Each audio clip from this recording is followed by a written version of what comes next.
Laissez-moi vous poser cette question.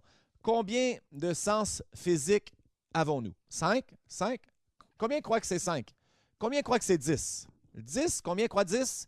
Combien croient 5? Combien qui font semblant de ne pas savoir parce que vous ne voulez pas avoir une mauvaise réponse? OK.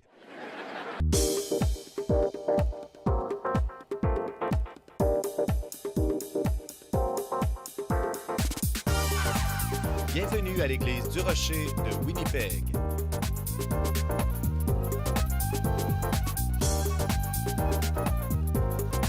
Demeurez avec nous pour un autre message qui provoquera votre pensée du pasteur Mark Hughes.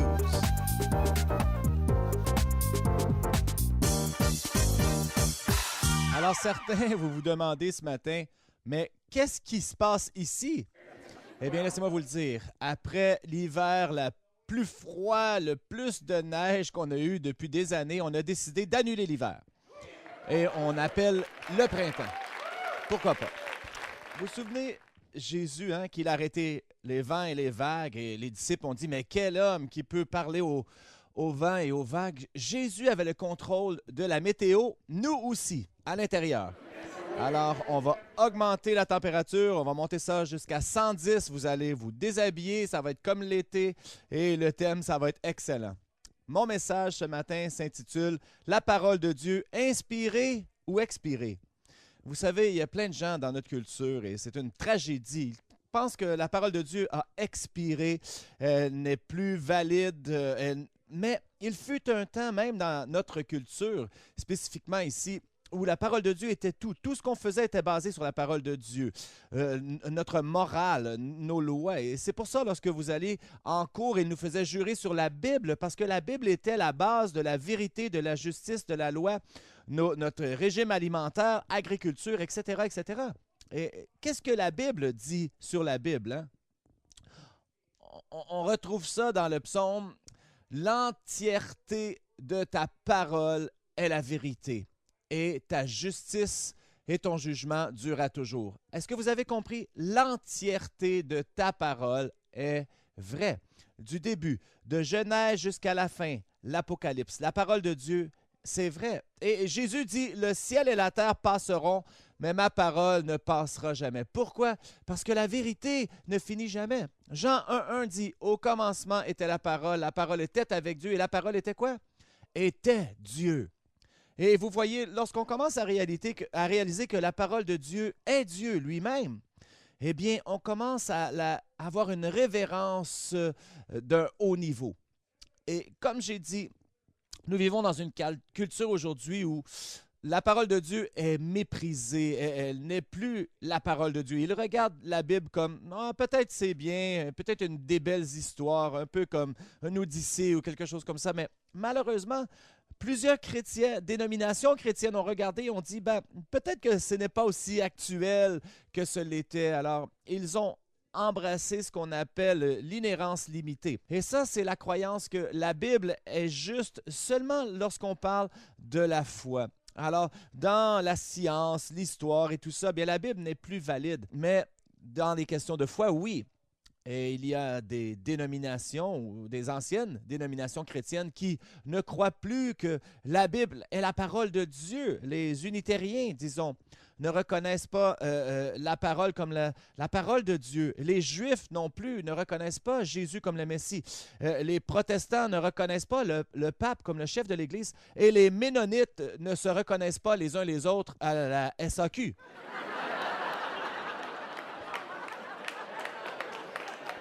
Et il fallait que je termine à quelque part. Alors, ce qu'on va faire aujourd'hui, c'est qu'on va regarder cette question. Est-ce que la parole de Dieu, la Bible, est inspirée ou elle a expiré? Alors, tournez avec moi dans 2 Timothée plutôt, 3,16. Ça nous dit « Toute écriture est inspirée de Dieu ». Dites « inspirée de Dieu ». Et est utile pour enseigner, pour convaincre, pour corriger, pour instruire dans la justice, afin que l'homme de Dieu soit accompli et propre à toute bonne œuvre. Alors, il nous dit que la Bible est utile pour l'homme de Dieu à être accompli. Alors, voici ma question. Si la Bible contient des erreurs, si la Bible contient des mythes ou des légendes, comment est-ce qu'on pourrait être accompli prête à toute bonne œuvre. Si on ne peut pas faire confiance à la Bible, eh bien, on n'est pas vraiment équipé. On ne peut pas aider les gens avec la Bible dans leur vie si la Bible n'est pas la Bible et elle n'est pas la parole de Dieu. Et c'est pour ça qu'il nous rappelle toute Écriture est inspirée de Dieu. Et le mot « inspiré », c'est un mot intéressant parce que ça pourrait être traduit comme ça. Toute Écriture est soufflée de Dieu. Alors, tout ce que nous lisons, c'est les paroles qui sont sorties de la bouche de Dieu. Et c'est un peu miraculeux parce que la plupart d'entre vous, vous savez qu'il y a 66 livres dans la Bible, 40 personnes différentes l'ont écrite sur une période de 1500 ans dans 3 langues différentes sur 3 continents. Comment est-ce que ça peut être la parole de Dieu? Eh bien, c'est ça, le miracle. C'est les paroles qui sont sorties de la bouche de Dieu. Voici ce que la parole de Dieu c'est. C'est ce que Dieu déclare de lui-même, pas ce que les autres disent de lui. Et il y a une grosse différence dans ça. Laissez-moi vous démontrer comme ça. Est-ce qu'il y en a qui sont allés à la caisse dans des grands magasins et vous êtes en ligne et vous voyez les revues ici et des très bonnes nouvelles, hein? Le Star, le Globe, le National Enquirer, vous les avez vues?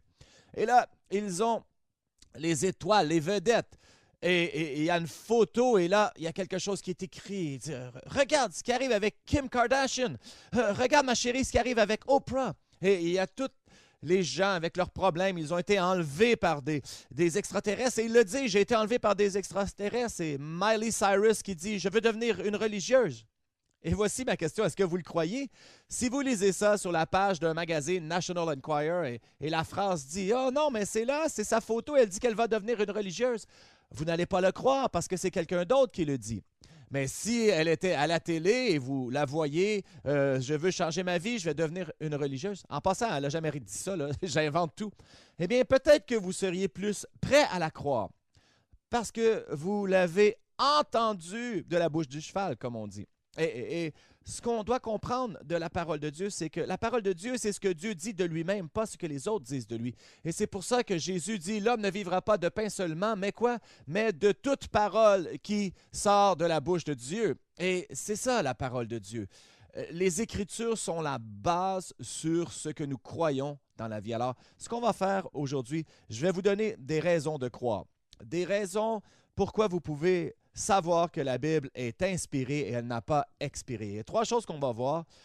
Le premier point, c'est vraiment, elle est juste dans l'histoire, elle est juste avec la science et elle est juste dans les prophéties. Alors, le premier point, c'est que la Bible, on peut lui faire confiance dans l'histoire. Il n'y a aucun document comme la Bible.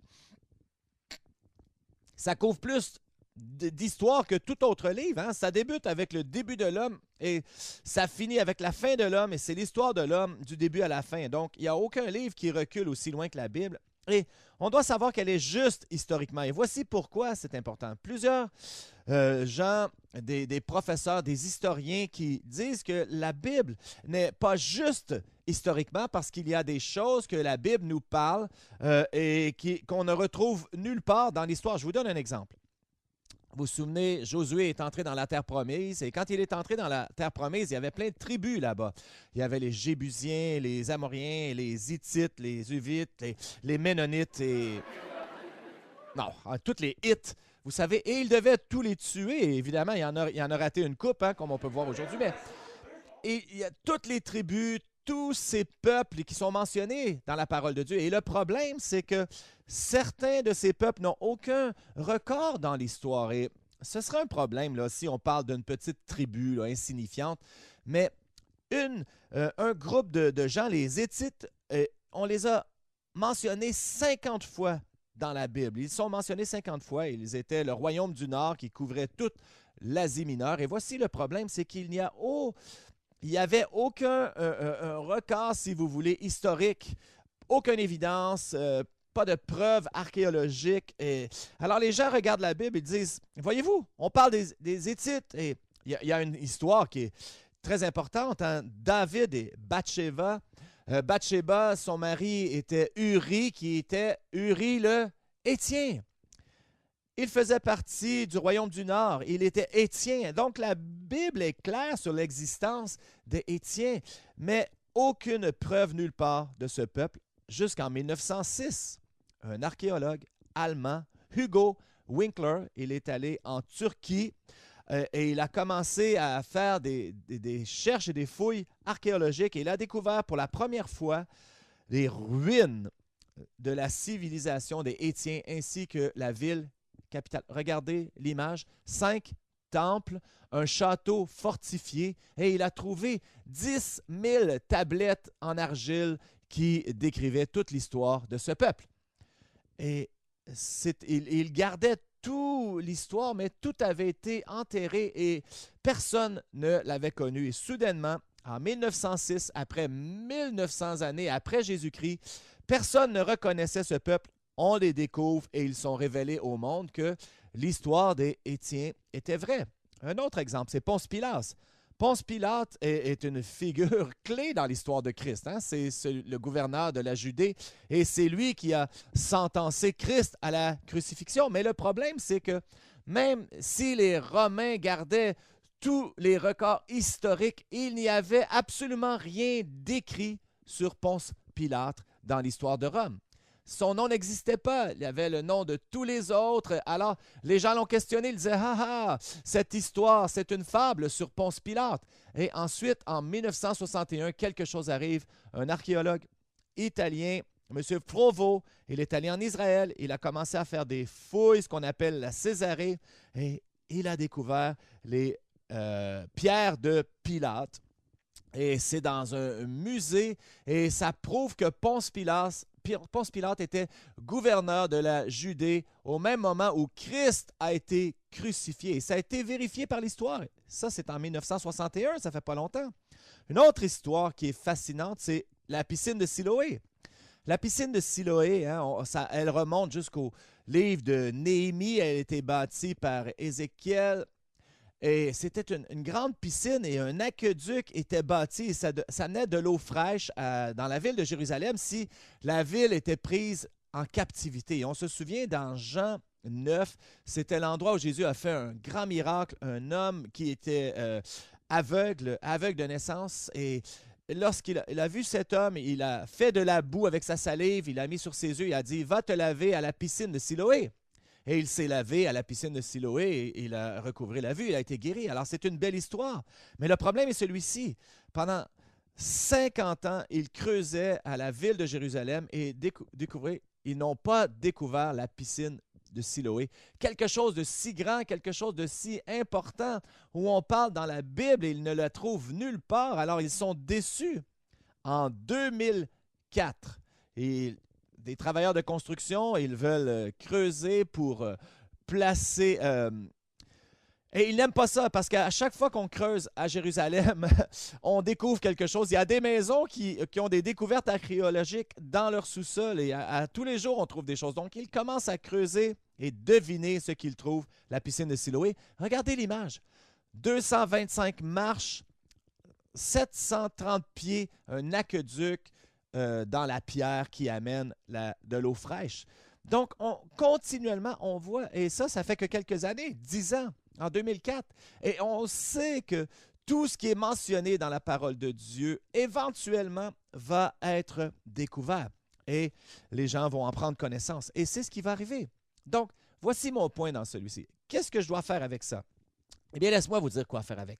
Si vous pouvez croire ça, si on peut s'appuyer sur les histoires que j'ai rencontrées et des centaines d'autres, ça veut aussi dire qu'on peut s'appuyer sur les histoires qu'on n'a aucune façon de prouver. Ça fait si longtemps. On peut, l'histoire de la Terre qui a eu un déluge, c'est une histoire assez fantastique et vous dites, ben, je ne sais pas si je peux y croire. Eh bien, on ne croyait pas à ces histoires-là non plus, mais on les a découvertes. L'histoire de la mer Rouge que Moïse l'a fait séparer, ils ont marché à sec. Peut-être qu'on ne sera jamais capable de prouver cela parce que ça fait tellement des milliers d'années, mais on peut le croire parce qu'on sait que la Bible est juste historiquement. Et la deuxième chose que je veux vous parler, c'est que la Bible est juste dans la science. La Bible n'est pas un livre de science. Non, ça n'a pas besoin d'être un livre de science, c'est plus historique que de science. Mais voici le point. Si c'est la parole de Dieu, si c'est vraiment celui qui a créé les cieux et la terre, qui l'a écrite, eh bien, il est aussi celui qui a créé la science sur laquelle l'univers fonctionne. Hein? C'est lui qui a créé la thermodynamie, c'est lui qui a créé la gravité. Alors moi, je pense que Dieu sait comment ça fonctionne. Pas vous? Alors les gens disent, ah, la Bible n'est pas juste scientifiquement. Non, c'est arrogant de dire ça parce que si Dieu a créé ces lois qui gouvernent l'univers, eh bien, assurément, il les comprend. Assurément, il va en parler. Et le problème, c'est, je ne vous dis pas d'oublier la science, je ne vous dis pas même de douter la science, mais je vous dis, rappelez-vous que la science est une cible qui bouge. Les choses qu'on croyait quand on était petit, enseignées à l'école, ne sont plus vraies aujourd'hui. Pas parce que la science était fausse, mais parce que la science n'était pas complète. Et maintenant, on en connaît plus aujourd'hui qu'hier, et demain, on va en connaître plus parce que la science progresse continuellement et on ne connaît pas tout, et ça, c'est la réalité. Notre monde est trop complexe pour qu'on le comprenne entièrement. Je vous donne un exemple sur la science qui est une cible qui bouge. Laissez-moi vous poser cette question. Combien de sens physiques avons-nous? 5? 5? Combien croient que c'est 5? Combien croient que c'est 10? 10? Combien croient 10? Combien croient 5? Combien qui font semblant de ne pas savoir parce que vous ne voulez pas avoir une mauvaise réponse? OK. Bon choix. On a grandi. Laissez-moi vous poser cette question. Combien on a appris qu'on avait 5 sens physiques? Hein? Et on est convaincu qu'il y en a 5 sens physiques. La vue, l'ouïe, l'odorat, toucher, et les 5 sens sont là. Et la vue, pourtant la science nous dit qu'on en a plus que 10. Mais oui, lesquels? La thermoception. Qu'est-ce que la thermoception? C'est le sens de dire la température. La noception, c'est la sensation de ressentir la douleur. C'est pas le toucher, ça? Non, c'est pas le toucher, c'est complètement différent. C'est des récepteurs différents, la noception, que le toucher. Proprioception, qu'est-ce que c'est que ça? Ça, c'est le sens kinesthétique. Et vous dites, mais qu'est-ce que c'est ça? Ça, c'est le sens où on peut ressentir que quelque chose est là sans utiliser nos 5 sens traditionnels. Je vous donne un exemple. Je suis ici, je ferme mes yeux et je peux toucher le bout de mon nez avec mon doigt. Et je peux le faire avec les 2 mains. Pourquoi est-ce que je suis capable de faire ça sans l'odorat, le goût, le toucher? Parce que j'utilise mon sens kinesthétique. C'est un autre sens. Comment ça fonctionne, je ne le sais pas, mais c'est un des sens humains. La science va de l'avant à une vitesse incroyable. Et voici ce que je crois. Je ne pense pas qu'on veut se modérer dans notre vue de la parole de Dieu sur ce que la science nous enseigne, l'évolution, la création. Mais plutôt, dites, moi j'attends que la science rattrape la Bible et non pas le contraire. Et voici quelques exemples pour vous. Les gens anciens se demandaient toujours comment le monde était soutenu, hein? La planète Terre, comment elle était soutenue? Nous, on ne pense pas à des choses comme ça parce qu'à l'école, on nous l'a dit, mais dans l'Antiquité, ils disaient la Terre doit reposer sur quelque chose. Alors, ils avaient tous un concept sur quoi la Terre était reposée. Les Grecs, vous vous souvenez, sur quoi les Grecs croyaient? Ils croyaient que la Terre était sur les épaules de quelqu'un, d'Atlas. Regardez, le monde était soutenu par Atlas. Les Indiens croyaient que la Terre était sur le dos des éléphants, sur une tortue, sur un serpent de mer. Et il me semble que c'est raisonnable. Il y en a qui pensent que c'est bizarre, mais je trouve ça normal. Les Égyptiens croyaient que le monde était soutenu par les colonnes du ciel. Et ils soutenaient la planète. Et quand vous allez étudier l'histoire égyptienne, c'est fascinant. Quand on va en Égypte, il y a des colonnes partout. Tout est soutenu par des colonnes et parfois les colonnes ressemblent les pharaons parce qu'ils étaient considérés comme dieux et tout était soutenu sur la tête des pharaons, des dieux. Et moi, je regarde ces statues et je dis, non, je ne veux pas soutenir cet édifice avec ma tête pour l'éternité, mais néanmoins, c'est ce que les Égyptiens croyaient sur comment la terre était soutenue. Quelque chose doit soutenir la planète. Parlons de Moïse. Moïse a grandi comme quoi? Un Égyptien. Et pourquoi est-ce que Moïse, lorsqu'il écrit les 5 livres de la Bible, le Pentateuque, qu'il ne mentionne jamais cette science scientifique ou cette vérité religieuse des Égyptiens? Pourquoi, lorsqu'il écrit la parole, lorsqu'il parle du monde c'est complètement contraire à ce qu'il aurait appris en grandissant comme Égyptien, parce que les Égyptiens croyaient dans des erreurs, mais la parole de Dieu nous dit ce qui est vrai. La Bible nous dit comment la terre est soutenue dans l'univers. C'est dans Job 26. Et Job, en passant, c'est le livre le plus ancien de la Bible et ça a été écrit avant que Moïse écrive Genèse. Et dans Job 26, ça dit qu'il a étendu la terre dans un espace ouvert et il a accroché la terre sur rien. Des milliers d'années passées, Job, par l'inspiration de Dieu, a déclaré que le monde, la planète, était dans l'univers, suspendu sur rien, en réalité, rien de physique. Autre que nous savons aujourd'hui, c'est la gravité. C'est la gravité qui soutient la Terre. Mais si on regarde cette image il y a des milliers d'années, on aurait compris que Job semblait le savoir. Et c'est ça l'inspiration des Écritures. Ceux qui ont écrit la Bible, si la Bible est soufflée de Dieu, inspirée de Dieu, ils vont dire des choses et connaître des choses qui est au-delà de leur raisonnement humain. Regardez au travers l'histoire, on le voit encore et encore. Par exemple, on a les étoiles dans les cieux et on se demande combien, et tout le monde disait combien il y a d'étoiles. Et en 150 avant Jésus-Christ, ils les ont comptés et ils ont dit 1022. Ce scientifique a fait cette déclaration il y a 1022 étoiles. Et ce chiffre a tenu pendant 3 ans. Et là, Ptolémée est venu et en 300 après Jésus-Christ, il dit, c'est pas 1022, mais plutôt c'est 1026, j'en ai trouvé 4 autres. Et là, on regarde ça aujourd'hui, on dit c'est ridicule. Mais à chaque 100 ans, 200 ans, on mettait à jour et on trouvait plus d'étoiles, et dans les centaines, dans les milliers, dans les millions, dans les milliards, dans les trilliards. Et aujourd'hui, les scientifiques disent, vous savez quoi?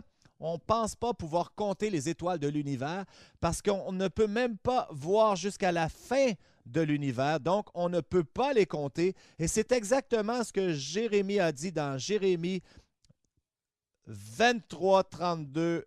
Et il dit, on ne peut compter les étoiles. On ne peut les compter. C'est dans la parole de Dieu tout le temps. Et on croyait que la terre était plate. Hein? Souvenez-vous, au travers de tous les siècles, on pensait que la terre était plate. La Bible n'a jamais cru ça. Dans Ésaïe 40, ça dit, voici, il se tient au-dessus du cercle de la terre. La Bible a toujours déclaré ces choses comme étant vraies et justes. La Bible a toujours su ce qui se passait dans le monde parce que la Bible a été écrite et elle vient de la bouche de Dieu, donc elle est très juste scientifiquement. Et voici ce qui est arrivé. Éventuellement, la science va progresser au point où tout ce que l'on entend et lit dans la parole de Dieu vont être prouvés par la science. Alors, je ne vous dis pas de ne pas croire à la science, mais je vous dis la science est trop jeune. Attendez qu'elle mature et qu'elle prouve exactement ce que l'on croit. Je vais vous parler de Frank Tipler. C'est un professeur de mathématiques et de physique à l'université de Tulane. Et il a écrit un livre qui s'appelle « La physique de l'immortalité ». Dieu, la résurrection des morts, et son deuxième livre s'appelle « La physique de la chrétienté ». Mais laissez-moi vous dire ce qu'il cite dans son premier livre. Et lorsque j'ai commencé ma carrière comme cosmologiste, il y a 20 ans, j'étais un athée convaincu. Je n'avais jamais même pensé, imaginé qu'un jour j'écrirais un livre qui démontre que ce que la chrétienté réclame et dit, elle est vraie. Ça vient directement de la loi de la physique comme nous la connaissons et j'ai dû conclure par mes propres découvertes de ma propre branche de physique. Voici un homme qui a étudié la physique à l'université toute sa vie. Il a grandi dans la science croyant que Dieu n'existait pas et ensuite il a commencé à regarder ce que la science nous pointait. Et dans la physique de l'immortalité, il croit que la physique prouve la résurrection des morts et l'immortalité de l'humanité. Et je ne sais pas comment il peut arriver à cette conclusion et ça ne me dérange pas. Il est beaucoup plus intelligent que je ne serai jamais. Mais la science commence à pointer aux vérités de la parole de Dieu. Et là, maintenant, ces choses font du sens. Et la Bible, elle est juste historiquement, scientifiquement, et l'autre point, c'est prophétiquement. Et une des choses incroyables sur la parole de Dieu, c'est ceci. Il y a 2500 prophéties dans la parole de Dieu et 2000 sont déjà accomplies. Et vous dites, oui, mais les autres 500, eh bien, ils sont des prophéties futures qui doivent venir, mais plus de 2000 sur 2500 prophéties sont déjà accomplies. Certaines sont tellement incroyables qu'on aurait peine à y croire. Je vais vous en donner une. Ésaïe 44. Dans Ésaïe 44, Ésaïe prédit un jour qui va venir où les enfants d'Israël seront en captivité à Babylone pendant 70 ans. Ce n'était pas arrivé encore, mais lui, il prédit que l'homme qui était pour les libérer, c'était le roi de Perse et son nom serait le roi Cyrus. Il a nommé son nom 150 ans avant qu'il soit né. Son nom est 180 années avant que l'événement se produise. Et quand vous regardez la parole de Dieu, Michée 5, 700 ans avant Christ, il a dit que le Messie viendra au monde à Bethléem. C'est pour ça que les sages et les mages, quand ils sont venus à Jérusalem, ils ont dit « Où est le Messie? Il va venir au monde à Bethléem. » Pourquoi? Parce que Michée l'avait dit 700 ans plus tôt. Et ils sont allés à Bethléem et ils ont trouvé l'enfant comme la parole avait dit. Daniel 10, Daniel avait prédit la date exacte, du moins la bonne année, dans laquelle le Messie serait crucifié. 483 ans après la déclaration de rebâtir Jérusalem. Et le roi, en 483 ans, le roi avant avait fait cette déclaration-là, et 483 ans plus tard, Jésus est crucifié. Daniel l'avait prophétisé 500 ans avant.